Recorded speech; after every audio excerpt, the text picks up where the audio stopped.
All right. Hello, everybody, and welcome to the latest GBO Colloquium Series talk. Delighted to have you all here, still virtually, for our speaker today, Dr. Andrew Fox. Now,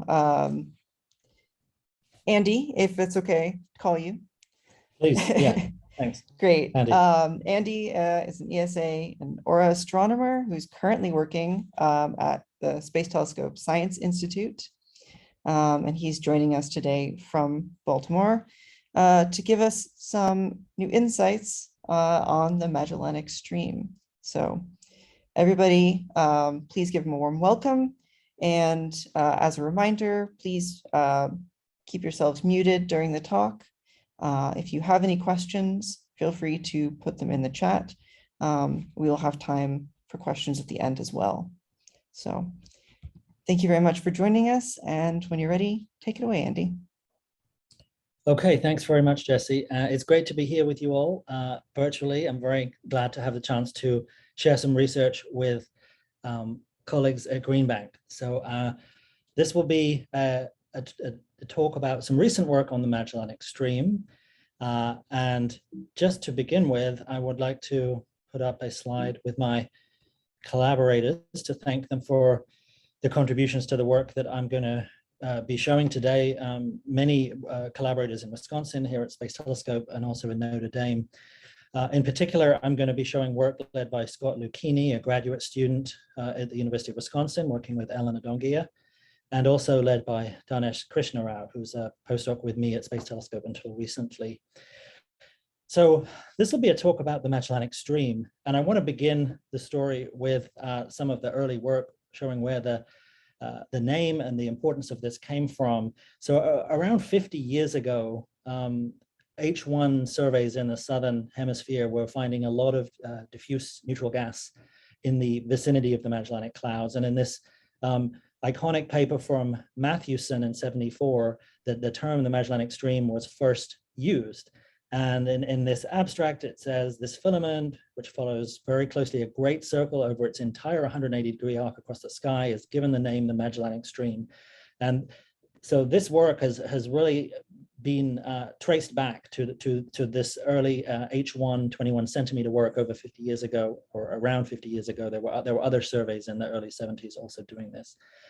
And it's great to see how much has been learned since then. Now, where we are today, or at least in the surveys, this one is around 10 years ago, this is a all-sky map of the Milky Way showing our current knowledge of the H1 neutral gas in the stream.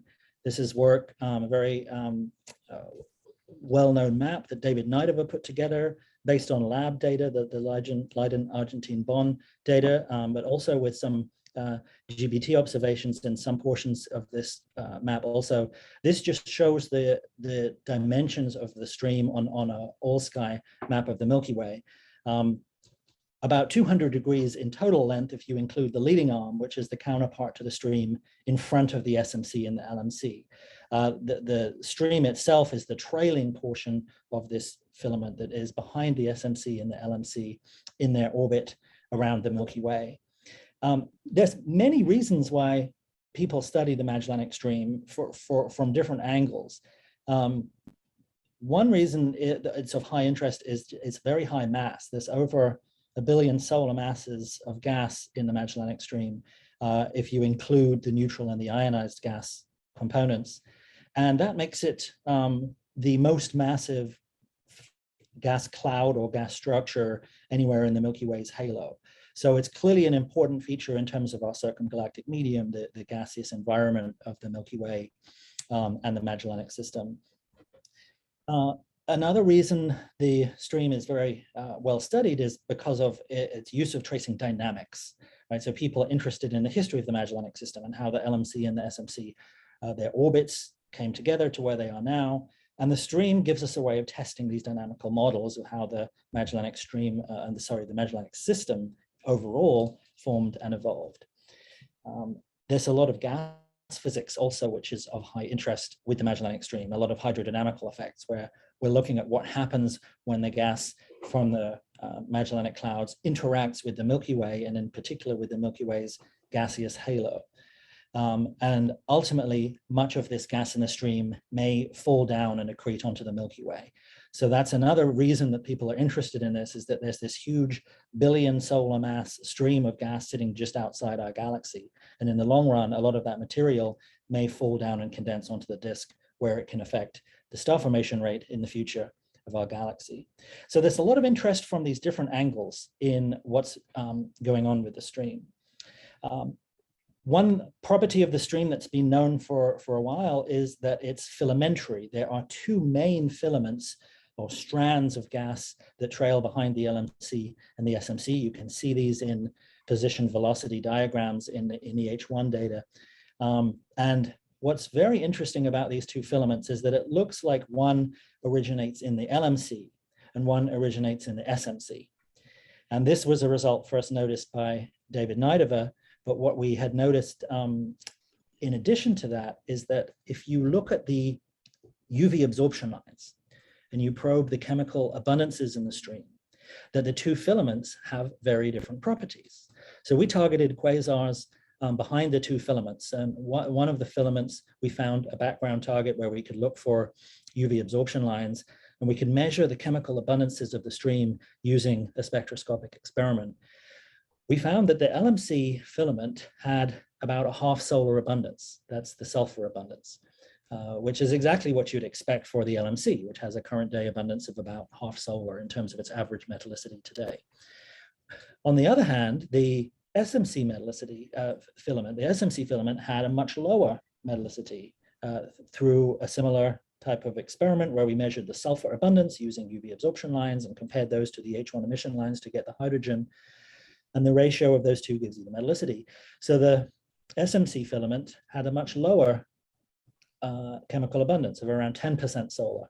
And again, that supports an origin in the SMC where the abundances are much lower, of order 10, 20%.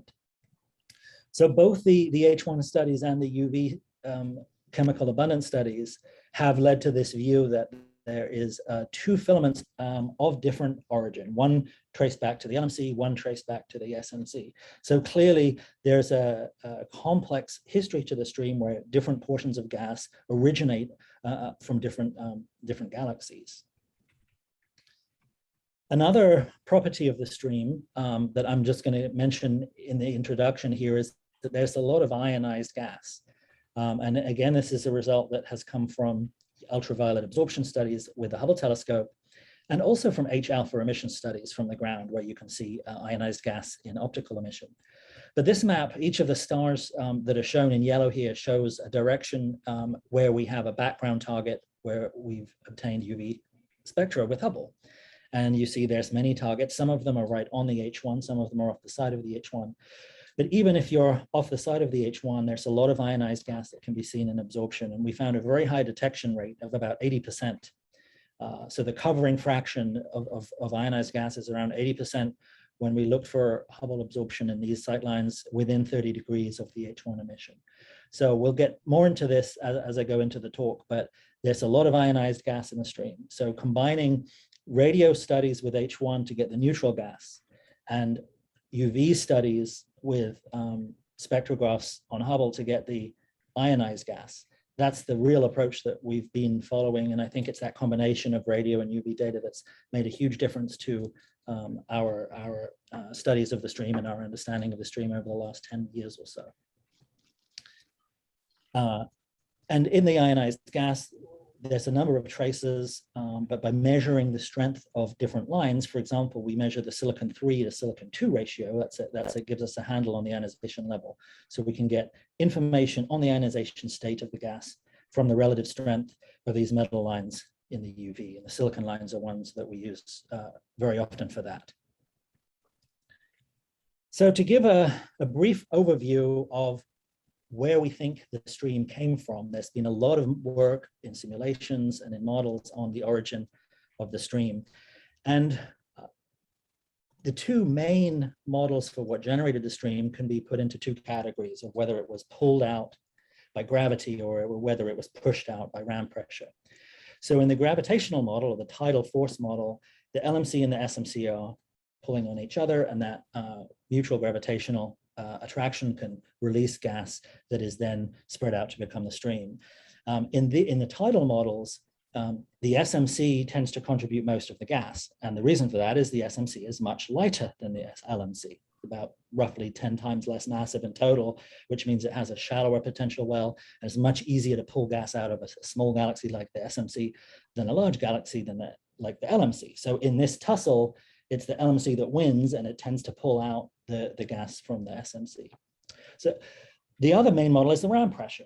And so just in a schematic way, you can think of the LMC and SMC moving through the Milky Way halo, and the ram pressure, the rho v squared force, pushes gas out of the ISM of those galaxies into a wake behind them. And that can also create a stream. So these two models are the basic framework where a lot of the detailed simulations have explored how the stream came to be. It's not quite as simple as that, of course. There are other processes that can be at work. For example, there could be stellar feedback, stellar winds and supernovae that drive out gas from the Magellanic clouds that play a role in contributing to the stream. There may have been a direct collision at some point where the LMC and the SMC came very close together, and I'll get into that shortly. But that's really a form of the tidal model, a gravitational model. So just wanted to give everyone a little introduction to these basic mechanisms that can produce the stream before I get into some of our recent work on this, to show there's been a lot of work looking in detail about how these processes can create the stream. So this is where I want to move into some of the more recent work. And all those models that I showed so far, whether it's the ram pressure or whether it's the tidal models, basically assume the following setup. So here in this image, you see the Magellanic clouds down there. At the bottom, you see the Milky Way in the center. And the paradigm was basically that the Magellanic clouds were moving through the Milky Way's gaseous corona. That's a high temperature medium for the Milky Way. The virial temperature of this hot gas is about 2 million degrees. So that's the temperature of the Milky Way's corona. And it has a low space density of 10 to the minus 4, so per cubic centimeter. So the model, the paradigm was that this was the medium that the Magellanic clouds were moving through. And all the previous simulations used that type of framework for looking into the stream. Now, the recent work we've been doing has asked a new question. We said, well, what if the Magellanic clouds had their own corona? What if there was a Magellanic corona that was a circumgalactic medium centered on the Magellanic clouds, and particularly on the LMC, because that's much more massive than the SMC. There is some evidence for a Magellanic group of galaxies with some very low luminosity dwarfs that have come in with the LMC and the SMC. And there should be in a Magellanic group some intra-group medium. So that would be related to a Magellanic corona. But the basic idea is that if you put in the LMC's own halo, its own corona, that will make a big difference to the stream. And a lot of the work that I'm going to show explores exactly that situation. So first of all, some theory. Why do we think there should even be a corona? What's the motivation and the rationale behind it? So a corona, in a galactic sense, a galactic corona is, you can think of it as a low density component of the circumgalactic medium. It's the volume filling hot gas, which can expand out to the virial radius in the basic galaxy formation theory. The idea is that the temperature of this medium, the temperature of the corona, depends on the mass of the halo. So if you look at the plot on the right, the higher the mass, the higher the temperature. So for example, for a Milky Way mass, our galaxy has a total mass, that's including dark matter, over 10 to the 12 solar masses. You get a virial temperature of around 10 to the 6, or a million Kelvin or above. And that's why if you want to look for the Milky Way's corona, you should use X-rays. X-rays are the tracer of the right temperature for the Milky Way's corona. But the LMC mass, and there's been a lot of work on the LMC mass over the last few years, is in a really interesting range, because the total halo mass of the LMC is around 10 to the 11 solar masses. And I've put some references there, work by Dennis Urkel and Nora Shipp, that have really looked at the mass of the LMC recently, and they all find results above 10 to the 11 solar masses. That's pretty massive, right? It's only 10 times less than the Milky Way, but it's still it's a big size galaxy. And at that mass, the expected virial temperature, the coronal temperature, is around 10 to the 5.5 Kelvin, a few 100,000 Kelvin. That temperature we can see in UV absorption. And that's why the LMC is a very interesting place for doing UV absorption experiments, is it has exactly the right mass where we expect to see a corona at this temperature of a few 100,000 Kelvin. Very recently, we found some observational evidence for this, corona around the LMC, and this is using Hubble highly ionized absorption observations. So this is some work led by Danesh Krishna Rao, the postdoc working with me. He's been looking at a sample of Hubble COS absorption lines and seeing how does the strength of the absorption line depend on impact parameter. So as you move further away from the galaxy, out in angle, you're also moving out in radius. So you get a sense of how does the strength of the absorption depend on radius.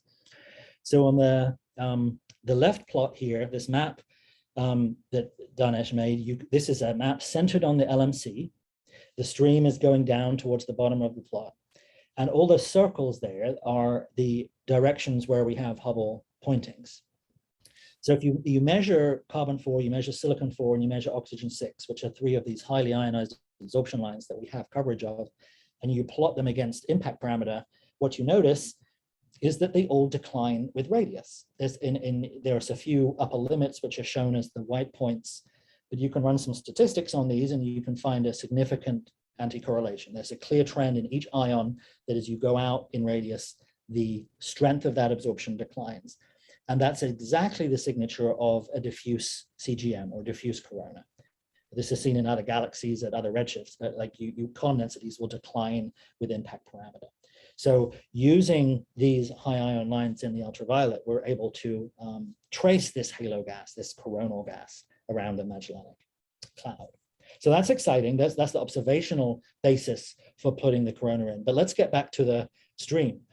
What does the corona do to the stream? Why is the corona important for the generation of the stream?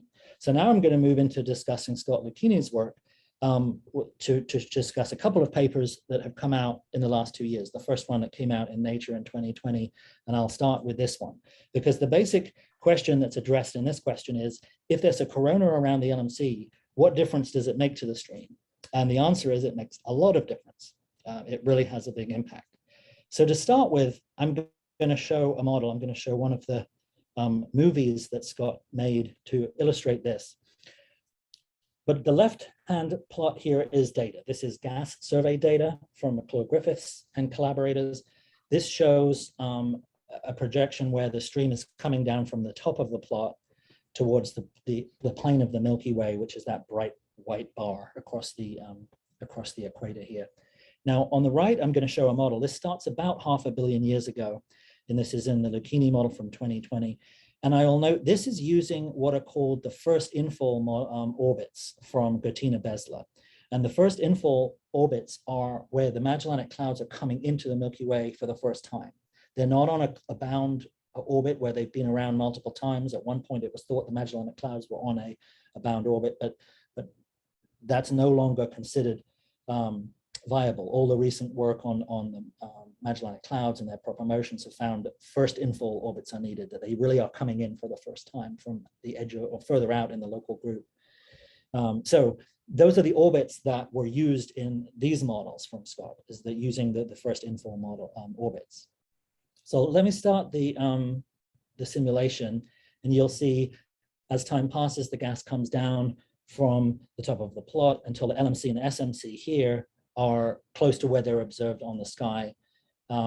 This plot shows all the gas and in the model, not just the neutral gas. So you'll see here there's a lot of structure in the observations that are not reproduced in the model. And that's because in this model, we haven't separated out the neutral and the ionized gas here. This is just showing all of the modeled data. So although we're not getting that fine scale structure yet, we are getting the position on the sky of the LMC and the SMC, the position of the stream. And we're also getting the leading arm. If you look at that purple colored gas that's below the plane of the Milky Way, that's the leading arm. That's the gas that has gone in front of the SMC and the LMC and is leading them in their orbits. And we're able to produce a leading arm in the models that include a Magellanic Corona. And I'll get back to that point in a moment. So one last time, here comes the stream.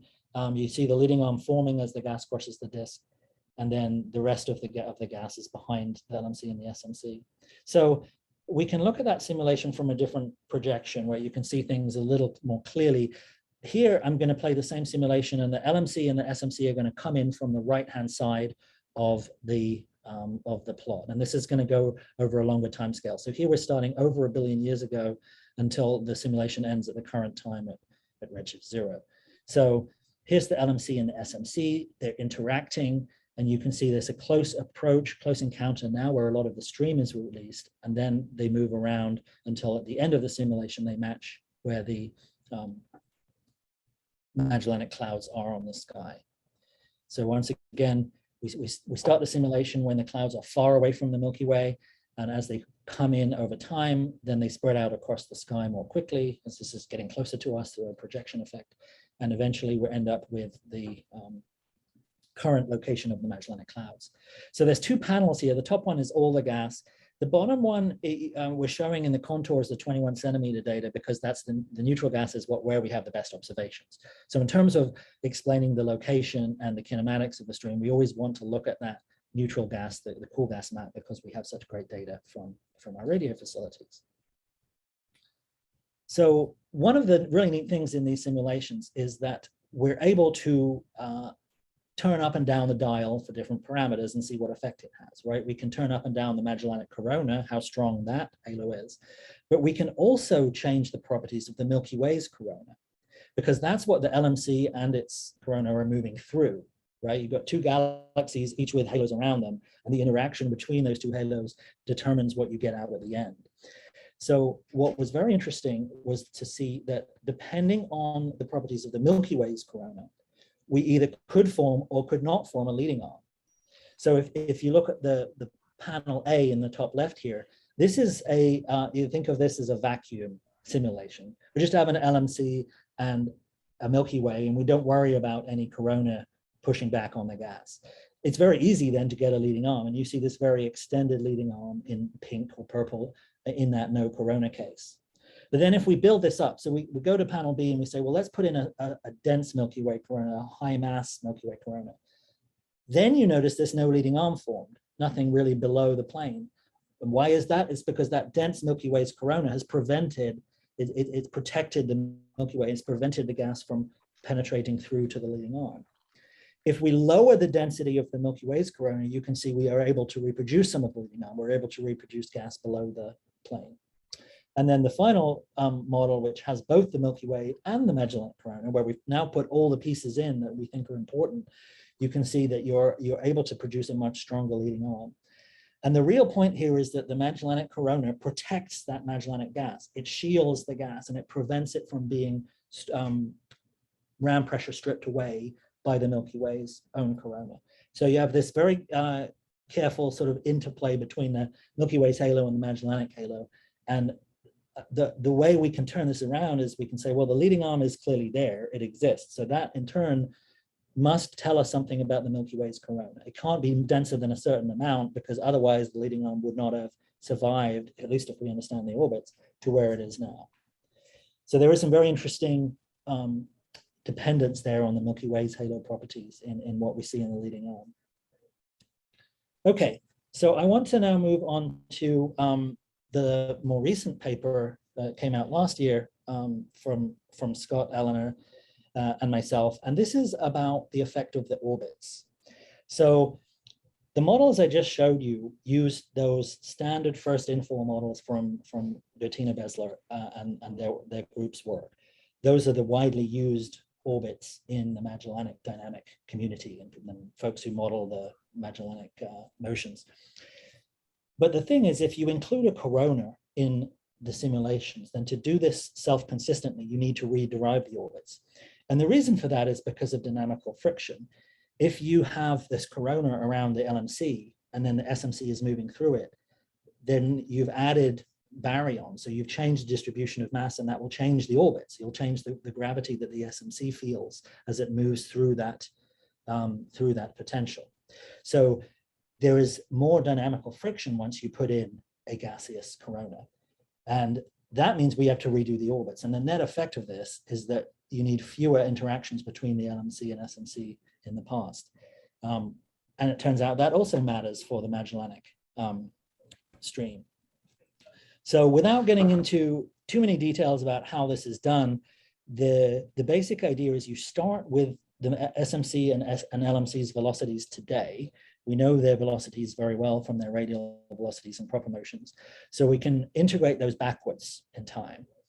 And then we run a set of models, one that put in the full hydro simulation that explore, can we reproduce the current position of the LMC and the SMC? So those 10 orbits that we ran in this study are shown here in the panel. The different colors show the tracks of the LMC and the SMC in the model. We found 7 out of the 10 were able to form streams, but only 1 out of the 10 was able to reproduce the LMC and the SMC's position and velocity at the end of it. So we put in the full hydro simulation, and we were able then to recover at the end of it where the LMC and the SMC are on the sky and their velocities. So that's the model I'm now going to present. So this is the modified orbital model. And let's start the movie again. We're going to see the LMC and the SMC come in from the right. They have one close encounter, and that's about 1.5 billion years ago. They have a second encounter, and then they end up at the current time, and where the Milky Way is this little gray disk here in this plot on the left. So we're sitting in here looking out at this thing. You can see that it's come in from 500 kiloparsecs away from a large distance. So you see in this model, there's only 2 close interactions between the LMC and the SMC. The first one happens there 1.5 billion years ago, and the second one happens there only much more recently in their orbit, so something like a couple of 100 million years ago, but not giga-year timescale, so much more recently. And I want to show this one more time, because what I want you to focus on is that the first encounter, that's where the stream is released. And at the second encounter, that's where this bridge of gas is released between the SMC and the LMC. So if I start this again, here comes, that's the SMC coming down from the top, the LMC comes from the side, and at that close interaction, that's where most of that gas is pulled out. And that's what ultimately forms the stream, is that that was pulled out in that interaction. And since then, it's just been falling in toward us. So the really interesting thing about this model, which is it's consistent with all our observations. This explains where the SMC is on the sky, the LMC is on the sky, where the stream is on the sky. And it explains the kinematics of the LMC and the SMC also. But in terms of the 3D position, this is a very different picture, because in this new model, the stream is much closer to us than we previously thought. In this particular model, the stream is only between about 20 and 30 kiloparsecs from us. In a lot of the earlier work, the stream was much further away. It kind of tended to follow the orbits of the LMC and the SMC. So if you can see my cursor here, the solid line, that's the past LMC orbit. This is the past SMC orbit. So a lot of the earlier models, the gas in the stream was going out much further from the sun. In this new model, it's much closer to us, be much more nearby. And the reason that would matter is a lot of this gas would then fall onto the Milky Way on a shorter time scale. If it's already this close, some of this is going to get pulled on to the disk and will accrete. So that a nearby solution makes a big would have a big impact on the star formation rate if this gas is able to come in, right? It makes a big difference if it's at 20 kiloparsecs versus 50 or more. So to show this point a little more directly, here's just a side-by-side comparison of the standard orbits that were used on the left from Wessler et al., the new orbits in this model from Lucchini et al. On the right. And there's 2 components that are shown here. There's the gas and there's also the stars. Stars are in orange, the gas are in the sort of blue-gray color. Now, I've been talking about the gas. I haven't gotten into the stars. There is the possibility of this stellar counterpart to the gaseous stream, but that's never really been found observationally. But so here I'm going to just focus on the gas where we have the best observations. But just look how different the gas location is in the new orbits, where it comes down here to below 25 kiloparsecs, compared to the old orbits where it extends out to very high distance, above 100, even 150 kiloparsecs. So it's a very different solution for where the gas is located. And we need to test this. We need observations to confirm whether this orbit is correct. And let me be very clear. We're not claiming that this has to be the orbit. We're not saying that the stream has to be this close. But what we're saying is that this nearby stream solution can explain all the observations. So we can't rule it out at the moment. And once we've included the corona in the models and included the dynamical friction that that introduces, it does change the orbital history. And so this is one solution at the moment that's certainly worth looking into more. So we need observations to confirm this nearby stream idea, because the distance to the stream has never been measured directly. This is very hard to measure the distance to an H1 emitting cloud, right? I mean, if it's not co-rotating, you can't do any like tangent point distances. It's up there in the halo. All we really know is how bright it is and what its velocity is. It's very hard observationally to nail down its distance. And so there are ways of looking into that, but that certainly needs to be done. So just to finish with this point about what the new model looks like on the sky, so here's from the new simulations from Lucchini et al, a plot showing all the gas, the cool gas, the velocity field, and then the distance. So the distance is the same plot as I had on the last one, but the top three panels showing, and these plots are in Magellanic coordinates, which are just showing how many degrees along the stream you are. It's just a different coordinate system. The LMC is at 0, 0 in these coordinates, and a stream goes off to the right. So these models produce a lot of gas, not just along where the neutral stream is detected. You see this contour showing the 21 centimeter data, but they also produce ionized gas, and that's the stuff we can see with the UV observations. So these models are successful at producing the parts of the sky where we see either radio emission or UV absorption from the stream. You can see we are, I mean, the models aren't perfect. It has some of the features. You see, we don't quite reproduce the two filaments spatially. We're in the right part of the sky approximately, but the details are not closely matched up here. So there's still parameter space to explore to see if we can reproduce the observations even more closely. The velocity field is one thing we're doing pretty well on. Of course, we have very good data on velocities from H1 studies. We know exactly what the velocity is along the stream at different portions of the stream. And you can see the data is in the contour here. And the models do a nice job of reproducing that. So we can get the kinematics with these new simulations. And then, as I mentioned in the bottom, we have a nearby stream distance. And this is really what the big difference from the earlier orbits is, that even though the stream is in the same part of the sky with the same velocities, it may be closer along a line of sight than we had previously thought. So that is the last result I wanted to show here. I wanted to allow plenty of time for discussion and questions. I will say with the summary slide that the Magellanic Corona has been the big driver of this new ingredient in models of the stream that we didn't include previously. And in turn, the thing that really drove the Magellanic Corona is the high mass of the LMC. The LMC being over 10 to the 11 solar masses in total really is the trigger for a lot of this work, because that's what makes you need the corona, and then you need to include the new orbits, and then a lot of the work has led to different results than we had previously. So the corona plays this role of it's a source of mass. It can help explain the ionized gas, and it also can shield the stream against the Milky Way's corona. And we found the leading arm, it gives you some information on the Milky Way's corona, because if the Milky Way corona is too dense, you don't get a leading arm. And then the second part here was this prediction that once we've updated the orbits to include a corona, we can reproduce the stream with a much nearby, much more nearby solution, but this does need to be tested with observations before we can actually conclude for sure that it's nearby. But these models have certainly opened a lot of new possibilities. And with that, I will stop and thank you for your attention. All right, thank you very much, Andy. It's a pleasure to hear your talk. But yeah, we can now open it up to the audience. So if you would like, you're welcome to unmute yourself or raise your hand and ask a question, or otherwise put a question in the chat. Which actually, it looks like we have our first question from Tony Minter. He says, the star formation history of the LMC and SMC should have been influenced by close approaches to each other in the past. Presumably, a close approach would trigger star formation.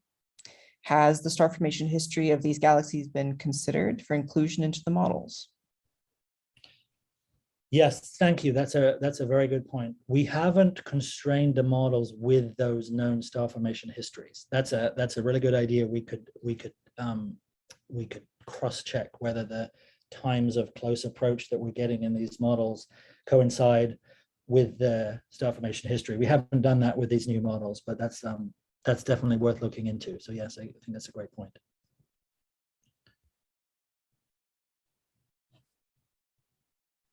All right, next. So, sorry, just one thought I could add on that, as I mentioned at the beginning, when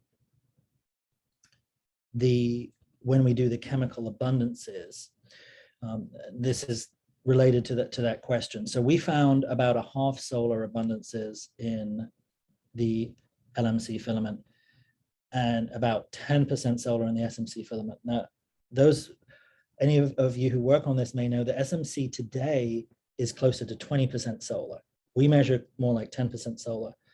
But that makes sense because the gas came out in the past. If that SMC filament came out 1.5 or 2 billion years ago, which is what the models were indicating, then at that time, the SMC abundance would have been lower than it is now because the galaxy is evolving over time. And we did look at the age metallicity relation in the SMC to look at approximately how much lower was the abundance 1.5 or 2 billion years ago. So the result of that is it looks like you can explain this SMC filament with gas that came out a long time ago. But the LMC filament looks more recent because that's already up to half solar. And a half solar abundance is basically the current day abundance in the LMC. So the SMC filament looks older based on those abundances and comparing it to what's happened in the SMC. But great point anyway. We should still look further at the at matching up the timescales and with the star formation histories in more detail. Yes. Right. Thank you for that fascinating answer. All right, we have another question from the chat. This one by Tim Bastian. He says he came in late and may have missed it, but what maintains the corona at a few 10 to the 5 Kelvin, which is near the peak of the radiative loss function? Yes, that's right. It's near the peak of the cooling curve. And so there's going to be a lot of radiative losses at that temperature. So we think there would have to be some feedback from star formation within the SMC. But the other thing is it's not clear if we're in equilibrium. And in fact, I mentioned, let me just get to this right slide for this. Just bear with me 1 second. Yeah, so these observational results. So if it was in equilibrium at a few 100,000 Kelvin, we would need a heating rate to balance the cooling. I don't have this on the slide, but the temperatures we found from the UV data were more like 10 to the 5 Kelvin rather than 10 to the 5.5 Kelvin. In other words, slightly below the expected temperature from that virial temperature. One possible reason for that is that the gas is cooled out of equilibrium so that it's not being maintained at that temperature where it's just cooling so quickly because as you said in the question, it's at the peak of the cooling curve. So it's certainly possible that the gas is out of equilibrium and is cooler than that temperature, but still in the ionization states where we can observe it, such as the carbon-4, the silicon-4, and the oxygen-6. And out of these three, by the way, the oxygen-6, that's the most highly ionized of these three lines, that's probably the best tracer of the corona because it has that high ionization potential. So that's the most high energy of these three transitions that would trace that gas. So short answer, maybe some feedback from the LMC, but it doesn't have to be in equilibrium. And the temperatures we're determining from the UV data indicate that it may well not be in equilibrium, but may have been cooled out of that. Would you say that those temperatures are broadly uniform across the stream? Or are you sampling the primary regions of the LMC and SMC? Yes, so those temperatures are based on modeling the carbon-4 to silicon-4 ratio, because the ratio between those two lines is a function of temperature. And that modeling does give quite consistent results near 10 to the 5 in many of these directions. I don't have a plot showing that, but we get a number close to 10 to the 5 from this modeling. So there is an assumption in there about the carbon to silicon ratio being equal to its solar ratio. If there was any relative abundance differences between carbon and silicon, that would alter this a little bit. But assuming that ratio is solar, the carbon to silicon ratio is solar, then we can get a temperature from that ratio. And it is pretty uniform across this region. We don't see any evidence for variations in that temperature. Okay. All right, well, Tim gives his thanks. And we have another question in the chat from Jay Lockman. He asks, there was a determination of the distance to the leading arm by McClure-Griffiths in 2008 of 21 kiloparsecs based on its apparent interaction with the Milky Way disk around a longitude of 305. Is that consistent with your models? He asks. So yes, thank you, Jay. That's a great question. And it's consistent with some of our models, but not all of them. I'll try and explain what I mean. So in the nearby stream models, the most recent ones that have the new orbits, we do not get any leading arm from those.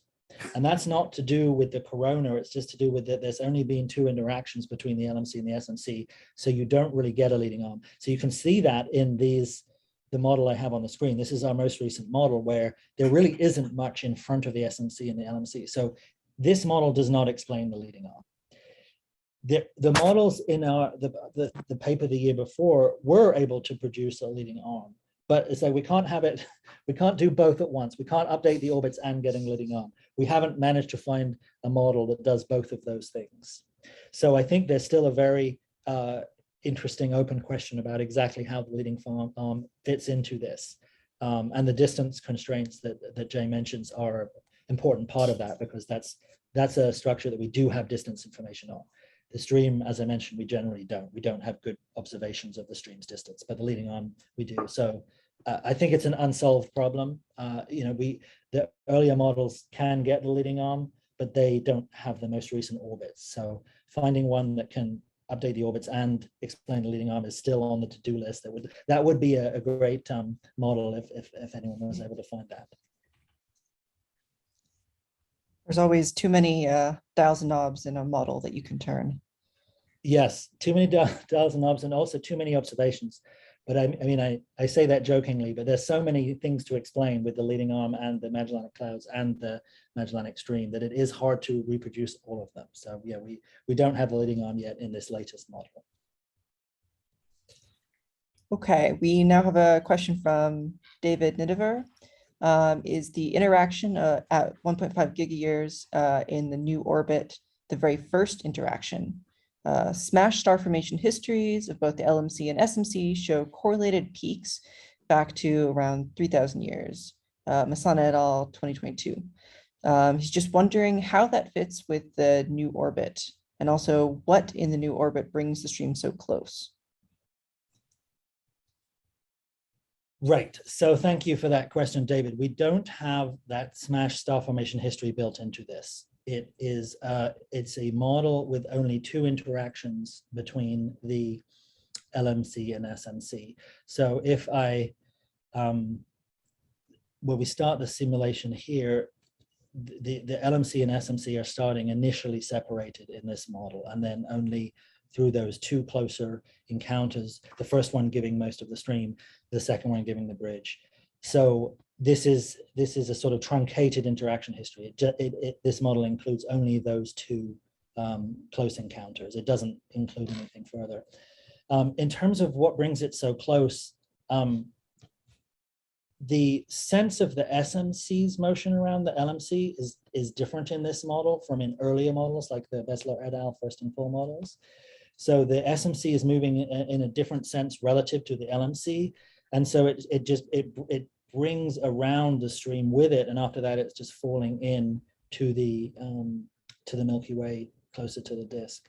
So it's a difference in the SMC's sense around the LMC compared to the previous models, which seems to be making quite a big difference there. It's also dependent on what you put in for the Milky Way corona. So this is back to the question of there's a lot of free parameters, because if you dial up the Milky Way corona, you get more ram pressure in it. Things don't fall in so easily.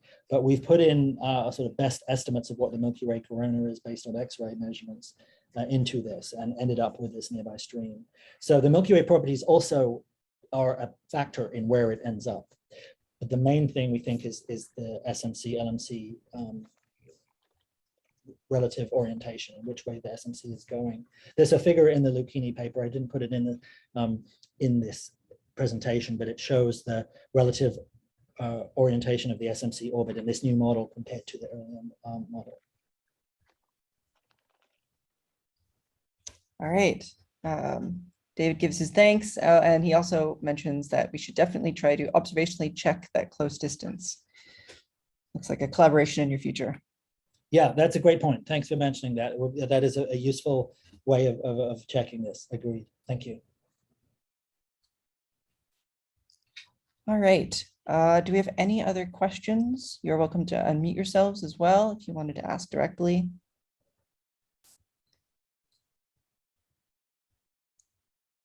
Well, then I'll have some time to ask a question of my own.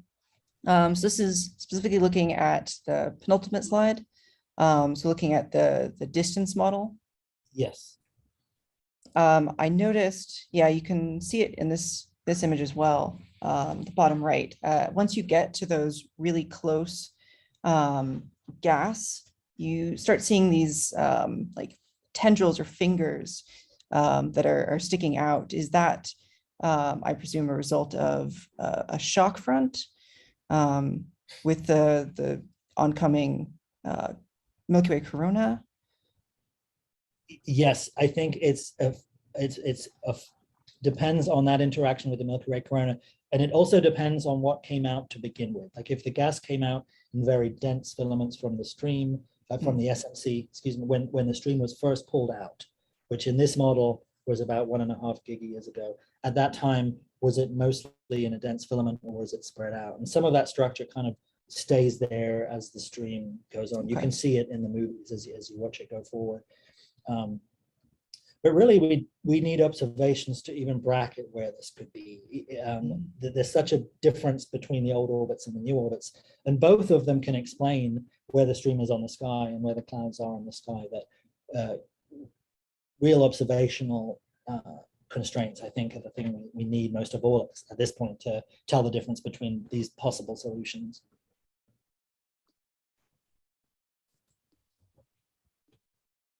Okay. So, last call from the audience. If anyone would like to ask Andy a question about his work, you're also welcome to contact him if you have any lingering questions, as we often do. But if not, then I will wrap things up. So thank you very much, everyone, for attending. And of course, thank you very much, Andy, for being here virtually with us today, sharing your results. And yeah, everybody, reminder that if you still want to observe these talks or share them, we do have them, the recordings available online on our YouTube channel. And I look forward to seeing you all April 6th for our next colloquium talk. Thank you very much, everyone.